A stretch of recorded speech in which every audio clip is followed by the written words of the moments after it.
শেখ হাসিনা, আপনি বাংলাদেশে তো আসতে পারবেন না। আপনি যদিও আসেন, আপনি এয়ারপোর্টে যখন নামবে, এই দেশে ছাত্র জনতা আপনাকে খবর রচনা করবে। আপনি এই দেশে হাজার হাজার মানুষকে হত্যা করেছেন, এখনো সেই অসীম মুগ্ধ, তাদের রক্তের দাগ এখনো শুকায়নি। আপনি একের পর এক ইঞ্জেকশন সাজছেন। আপনার ওই নেতাকর্মী গেল বিগত 17টি বছরে পুলিশ প্রোটোকলে আপনাদের নেতাকর্মী রাজপথে নেমেছিল, আজকে তারা কোথায়?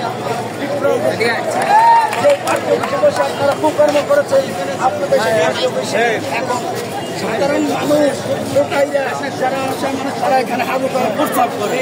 আজকে সেই তিন সন্তানদের আপনি রেখে গেছেন, তাদেরকে দিয়ে আপনি রাজপথে নামাচ্ছেন। তাদের পিঠের চামড়া থাকবে না। তারা যদি এরপর বারবার বাড়াবাড়ি করে, তাদেরকে খুঁজে বের করে সর্বোচ্চ শাস্তি দেওয়া হবে, আইনের আওতায় দেওয়া হবে। আমাদের এই স্বাধীনতা ধরে রাখার জন্য, এই গণতন্ত্রের অধিকার ধরে রাখার জন্য এই দেশবাসীকে ঐক্যবদ্ধ থাকতে হবে।